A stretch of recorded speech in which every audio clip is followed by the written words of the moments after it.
বাংলাদেশে বলিউড সিনেমার আত্মার মাগফিরাত কামনা করছি, কারণ নিপুণকে হারিয়ে চলচ্চিত্র শিল্পী সমিতির সাধারণ সম্পাদক হয়েছেন ডিপজল চাচ্চু, আর কলিকে হারিয়ে তার জায়গা দখল করেছেন মিশা সওদাগর। ডিপজল চাচ্চুর মতে বলিউডের সিনেমায় অশ্লীলতা বেশি থাকে, তারা ছোট কাপড় পরে নাচানাচি করে, যা আমাদের দেশে পরিবার নিয়ে দেখার মতো না। তবে ডিপজল চাচ্চুর সাবান দিমু ডইলা পুতকইরা দিমু গানের মতো অনেক গান রয়েছে, যা পরিবারকে সাথে নিয়ে অনায়াসে দেখার যোগ্য। কেননা এসব গানের মধ্যে বিন্দু পরিমাণ অশ্লীলতার ছোঁয়া নাই। শালীনতা বজায় রেখে সাবান ডলার কয়েকটা পদ্ধতি এই গানের মাধ্যমে দেখানো হয়েছে। গোসলের সময় একজন আরেকজনকে সাবান ডইলা দিতেই পারে। সাবান ভালো কইরা ডইলা গোসল করলে যে শরীর থেকে দুর্গন্ধ চলে যায়, সেটাই এই গানে দেখানো হয়েছে। তাছাড়া কোন সাবানে ফেনা বেশি আর কোন সাবানে কম, সেটাও চেনানো হয়েছে এই গানের মাধ্যমে। ক্যারা বেড়া লাগাইয়া দিমু সবকিছু সিস্টেমে ফালাইয়া দিমু, এই গানের মধ্যেও কোনো অশ্লীলতা নেই। এই গানের মাধ্যমে বোঝানো হয়েছে সব ক্যারা বেড়া লাগানো কাজ কিভাবে সিস্টেমে ফালাইয়া ঠিক করা যায়। সবকিছুরই একটা সিস্টেম আছে, সিস্টেম ছাড়া কোনো কিছুই করা সম্ভব না। তাই ডিপজল চাচ্চু এই গানের মাধ্যমে সবাইকে সিস্টেম কি সেই সম্পর্কে ধারণা দিয়েছেন।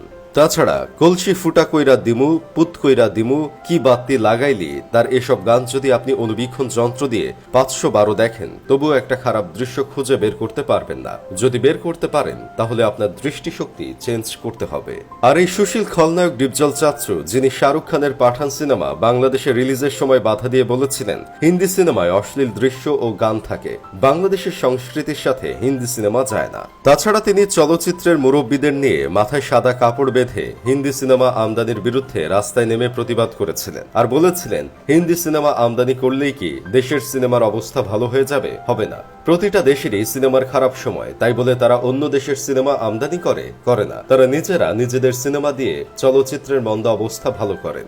এখন আপনারাই বলেন, যার জীবনে একটা অশ্লীল সিনেমা নাই, যে সারা জীবন পরিবারের সাথে দেখার মতো গান করে আসছে, সে কি কখনো চাইবে বলিউডের তৈরি অশ্লীল সিনেমা বাংলাদেশে চালাতে? তার মধ্যে সে এখন শিল্পী সমিতির সাধারণ সম্পাদক হয়ে গেছে। এখন তো বলিউডের অশ্লীল সিনেমার নামই কেউ নেওয়ার সাহস পাবে না। এখন বাংলাদেশে শুধু তৈরি হবে পাপ মুক্ত সুশীল সিনেমা, যেসব সিনেমা সবাই সবার পরিবার নিয়ে একসাথে দেখতে পারবে, যে সিনেমায় নায়ক নায়িকার হাত পর্যন্ত ধরবে না, কিন্তু পুত কইরা দিবে। পাঠান সিনেমায় দীপিকা যে অশ্লীল ডান্স করেছে, এসব ডান্স তো আর পরিবারকে সাথে নিয়ে দেখা যায় না। এসব সিনেমা বাংলাদেশের সংস্কৃতিকে ধ্বংস করে দেওয়ার জন্য যথেষ্ট।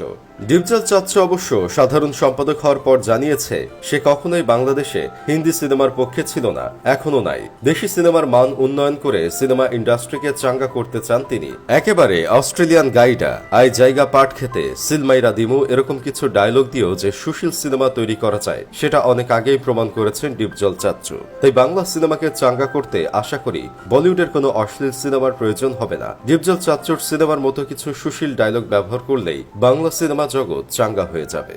তবে জায়েদ খানের শিল্পী সমিতির পদ বাতিল হওয়া নিয়ে ডিপজল চাচ্চু বলেছেন তাকে আবার ফিরিয়ে আনা হবে। এখন মনে হচ্ছে বাংলাদেশের শিল্পী সমিতি আবার প্রাণ ফিরে পাবে। ডিগবাজি কিং আর ডিপজল চাচ্চু মিলে বাংলা সিনেমাকে এতদূর নিয়েন যা আর কখনো ফিরে আসবে না। যাই হোক, শেষমেশ আমি গোলাম হোসেন একটা কাজের কথা কই, বলিউড আর হলিউড সিনেমা জগতে নাকি কোনো শিল্পী সমিতি নাই, আর কোনো নির্বাচনও হয় না। এসব সমিতি তাদের দেশে নাই বলেই কিন্তু তাদের সিনেমায় অশ্লীলতা বেশি দেখা যায়।